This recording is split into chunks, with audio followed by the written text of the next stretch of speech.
महायुती सरकारच्या मंत्रिमंडळ विस्तार उद्या होणार, सूत्रांची माहिती। उद्या सकाळी 11 किंवा दुपारी 4 वाजता नव्या सरकारचे नवे मंत्री शपथ घेण्याची शक्यता।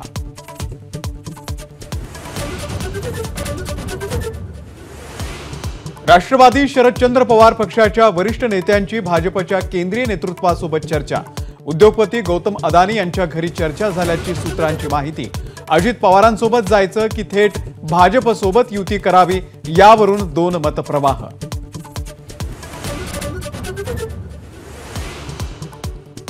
दिल्लीमध्ये सुरू असलेल्या घडामोडी पाहता कुछ तो गडबड है, वडेट्टीवार यांचं वक्तव्य।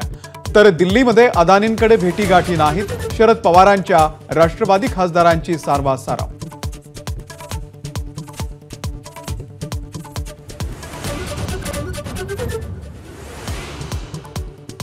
बीएमसी जिंकण्याचा एकनाथ शिंदे यांचा निर्धार।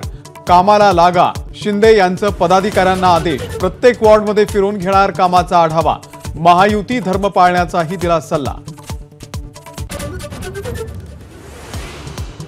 महानगरपालिका निवडणुका स्वबळावरती लढण्याचे खासदार राऊत यांचे संकेत। महाविकास आघाडीसोबत लढण्याची अजून चर्चा नाही, राऊतांचं वक्तव्य। तर राऊत निराशेपोटी एकला चलोरे बोलत असावे, वडेट्टीवारांचा टोला।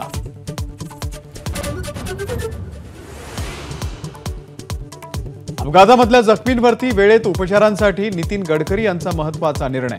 लवकरच जखमींवरती होणार कॅशलेस उपचार। लोकसभेमध्ये गडकरींची घोषणा।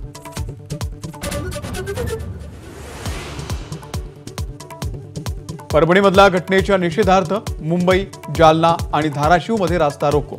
आरपीआय आणि आंबेडकरी संघटनांकडून आंदोलनाची हाक।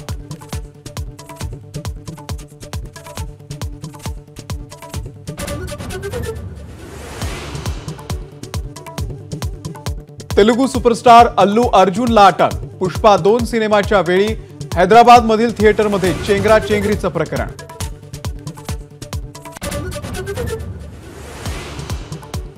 भारताला तब्बल 12 वर्षांनी गवसला बुद्धिबळाचा नवा राजा। डी गुकेशची विश्व बुद्धिबळ फायनलमध्ये डिंग लिरेनवरती मात। 7.5 गुणांसह विश्व विजेतेपदाला गवसणी।